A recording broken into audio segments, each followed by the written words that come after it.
Chapter 20. The Torres Strait. During the night of December 27th to 28th, the Nautilus left the waterways of Vanikoro behind with extraordinary speed. Its heading was southwesterly, and in 3 days it had cleared the 750 leagues that separated La Perouse's islands from the southeastern tip of Papua. On January 1st, 1868, bright and early, Conseil joined me on the platform. "Will Master," the gallant lad said to me, "allow me to wish him a happy new year?"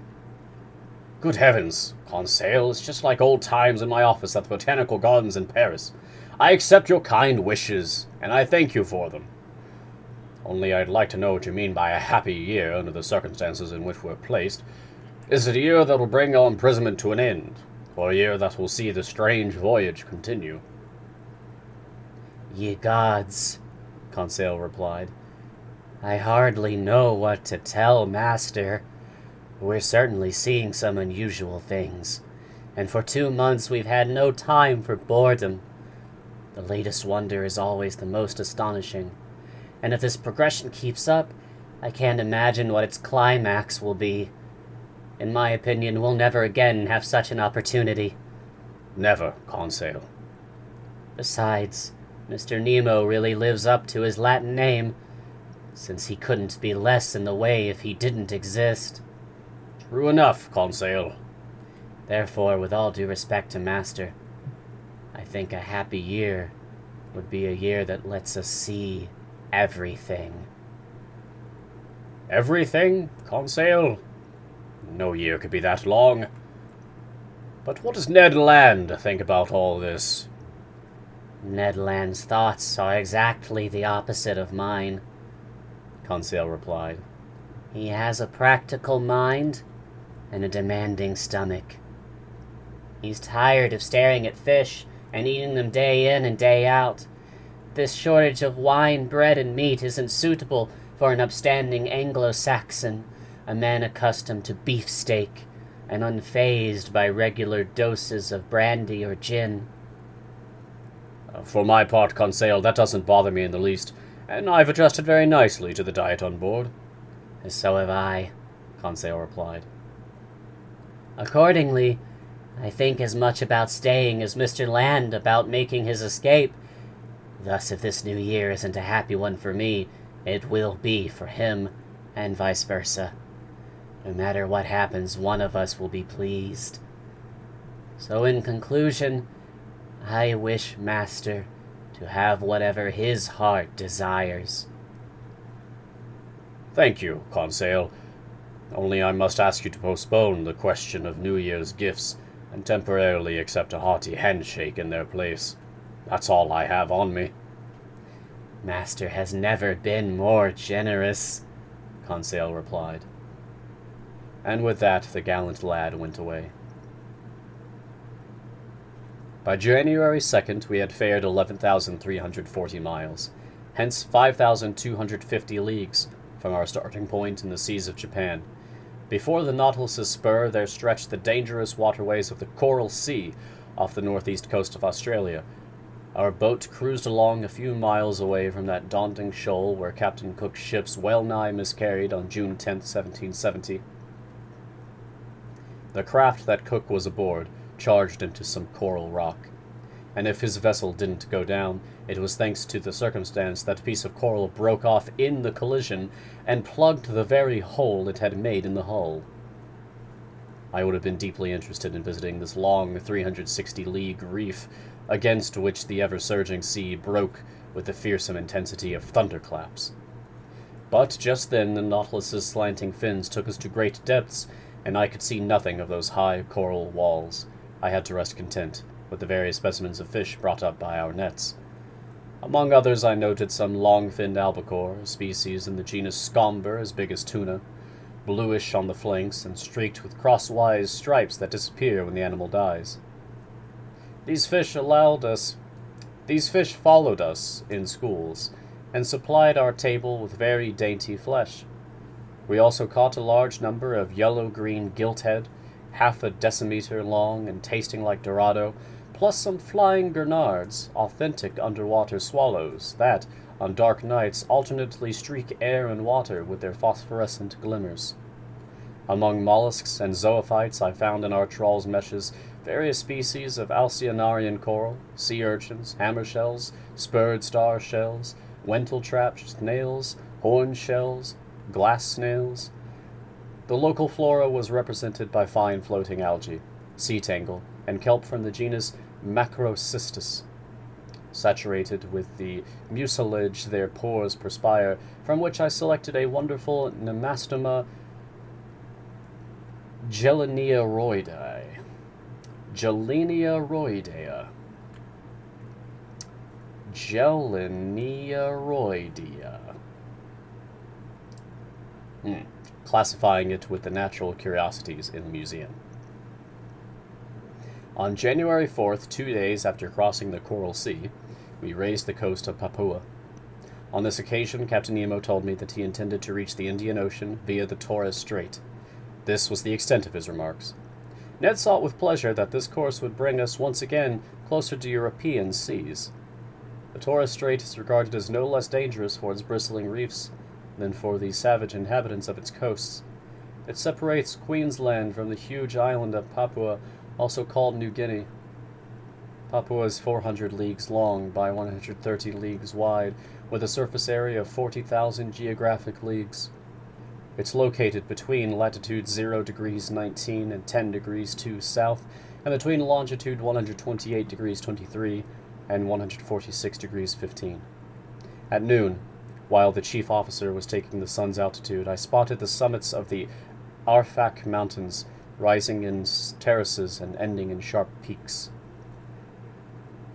Discovered in 1511 by the Portuguese Francisco Serrano, these shores were successively visited by Don Jorge de Mendes in 1526, by Juan de Grijalva in 1527, by the Spanish general Alvaro de Saavedra in 1528, by Inigo Ortiz in 1545, by the Dutchman Schouten in 1616, by Nicholas Schroek in 1753, by Tasman, Dampier, Fumel, Carteret, Edwards, Bougainville, Cook, McClure, and Thomas Forrest, by Rear Admiral Don Tracasteau in 1792, by Louis Isidore Duperrey in 1823, and by Captain Dumont d'Urville in 1827. It's the heartland of the people who occupy all Malaysia, Mr. de Rienzi has said, and I hadn't the foggiest inkling that sailor's luck was about to bring me face to face with the daunting Andaman Aborigines. So the Nautilus hove before the entrance to the world's most dangerous strait, a passageway that even the boldest navigators hesitated to clear, the strait that Louis Vez de Torres faced on returning from the South Seas and Melanesia, the strait in which sloops of war under Captain Dumont d'Urville ran aground in 1840 and nearly miscarried with all hands. And even the Nautilus, rising superior to every danger in the sea, was about to become intimate with its coral reefs. The Torres Strait is about 34 leagues wide, but it's obstructed by an incalculable number of islands, breakers, islets, and rocks that make it nearly impossible to navigate. Consequently, Captain Nemo took every desired precaution in crossing it. Floating flush with the water, the Nautilus moved ahead at a moderate pace. Like a cetacean's tail, its propeller churned the waves slowly. Taking advantage of this situation, my two companions and I found seats on the ever-deserted platform. In front of us stood the pilot house, and unless I'm extremely mistaken, Captain Nemo must have been inside, steering his Nautilus himself. Under my eyes, I had the excellent charts of the Torres Strait that had been surveyed and drawn up by the hydrographic engineer Vincendon Dumoulin and Sub-Lieutenant, now Admiral, Coupvent de Bois, who were part of Dumont d'Urville's general staff during his final voyage to circumnavigate the globe. These, along with the efforts of Captain King, are the best charts for untangling the snarl of this narrow passageway, and I consulted them with scrupulous care. Around the Nautilus, the sea was boiling furiously. A stream of waves, bearing from southeast to northwest at a speed of 2.5 miles per hour, broke over heads of coral emerging here and there. "That's one rough sea," Ned Land told me. "Abominable, indeed," I replied, "and hardly suitable for a craft like the Nautilus." "That foolish captain," the Canadian went on, "must really be sure of his course. Because of these clumps of coral, so much as brush us, they'll rip our hull into 1,000 pieces." The situation was indeed dangerous, but as if by magic the Nautilus seemed to glide right down the middle of these rampaging reefs. It didn't follow the exact course of the Zealous and the new astrolabe, which had proved so ill-fated for Captain Dumont d'Urville. It went more to the north, hugged the Murray Islands, and returned to the southwest, near Cumberland Passage. I thought it was about to charge wholeheartedly into this opening, but it went up to the northwest, through a large number of little-known islands and islets, and steered toward Tound Island and the Bad Channel.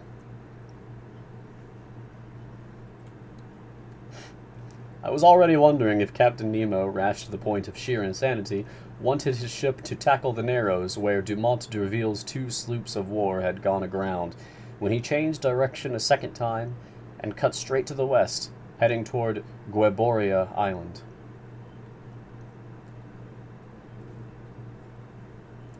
By then it was 3 o'clock in the afternoon. The current was slacking off. It was almost full tide. The Nautilus drew near this island, which I can see to this day with its remarkable fringe of screw pines. We hugged it from less than 2 miles out. A sudden jolt threw me down. The Nautilus had just struck a reef, and it remained motionless, listing slightly to port. When I stood up, I saw Captain Nemo and his chief officer on the platform. They were examining the ship's circumstances, exchanging a few words in their incomprehensible dialect. Here's what those circumstances entailed. 2 miles to starboard lay Gueboroa Island, its coastline curving north to west like an immense arm. To the south and east, heads of coral were already on display, left uncovered by the ebbing waters. We had run aground at full tide, and in one of those seas whose tides are moderate, an inconvenient state of affairs for floating the Nautilus off. However, the ship hadn't suffered in any way, so solidly joined was its hull. But although it could neither sink nor split open, it was in serious danger of being permanently attached to these reefs, and that would have been the finish of Captain Nemo's submersible.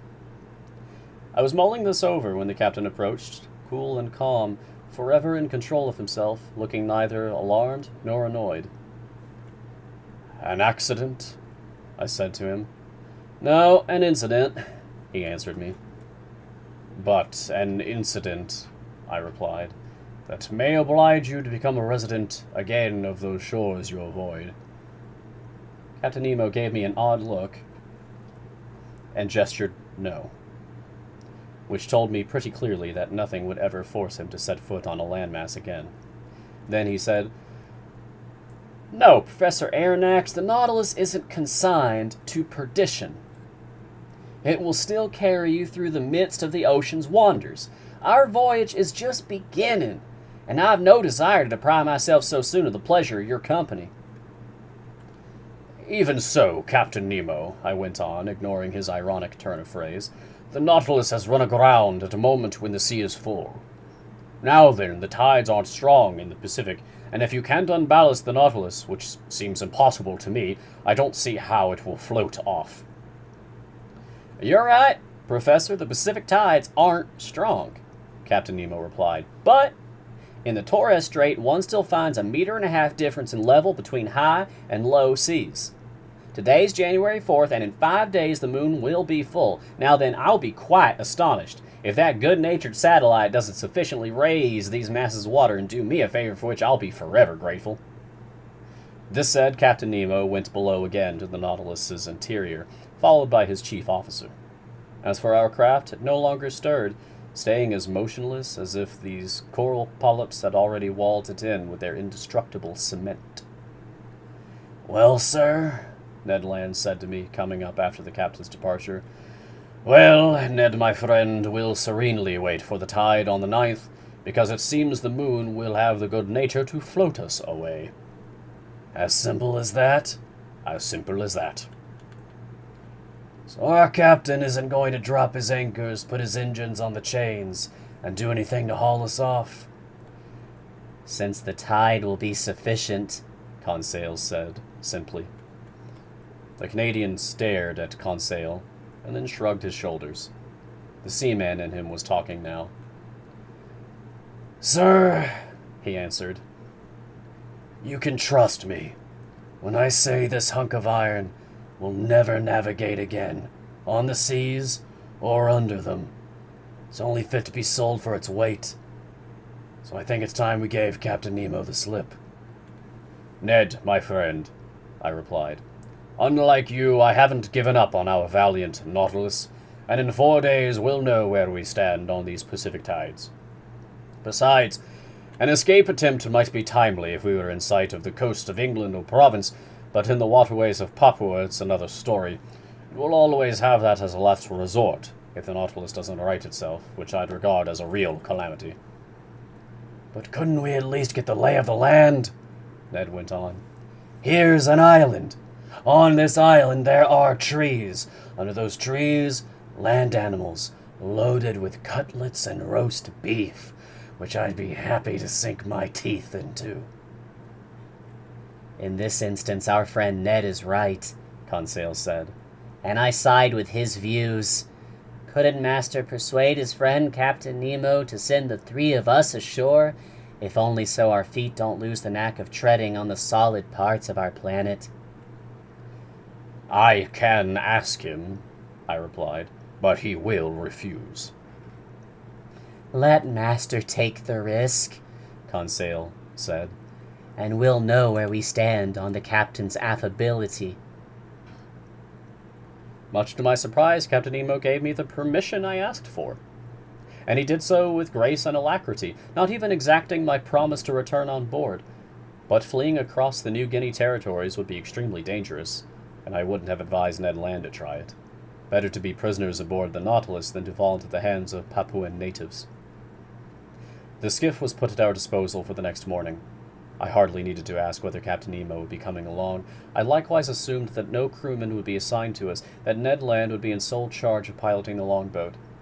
Besides, the shore lay no more than 2 miles off, and it would be child's play for the Canadian to guide that nimble skiff through those rows of reefs so ill-fated for big ships.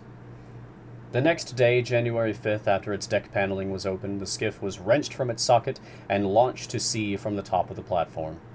2 men were sufficient for this operation. The oars were inside the longboat, and we had only to take our seats. At 8 o'clock, armed with rifles and axes, we pulled clear of the Nautilus. The sea was fairly calm. A mild breeze blew from shore. In place by the oars, Conseil and I rowed vigorously, and Ned steered us into the narrow lanes between the breakers. The skiff handled easily and sped swiftly. Ned Land couldn't conceal his glee. He was a prisoner escaping from prison and never dreaming he would need to re-enter it. Meat, he kept repeating. Now we'll eat red meat, actual game, a real mess call by thunder. I'm not saying fish aren't good for you, but we mustn't overdo 'em, and a slice of fresh venison grilled over live coals will be a nice change from our standard fare. You glutton, Conseil replied. You're making my mouth water. It remains to be seen, I said, whether these forests do contain game, and if the types of game aren't of such size that they can hunt the hunter. Fine, Professor Aronnax, replied the Canadian, whose teeth seemed to be as honed as the edge of an axe. But if there's no other quadruped on this island, I'll eat tiger sirloin. Our friend Ned grows disturbing, Conseil replied. Whatever it is, Ned Land went on, any animal having 4 feet without feathers or 2 feet with feathers will be greeted by my very own 1-gun salute. Oh, good, I replied. The reckless Mr. Land is at it again. Don't worry, Professor Aronnax, just keep rowing, the Canadian replied. I only need 25 minutes to serve you one of my own special creations. By 8:30, the Nautilus's skiff had just run gently aground on a sandy strand, after successfully clearing the ring of coral that surrounds Guaborua Island. End of Chapter 21.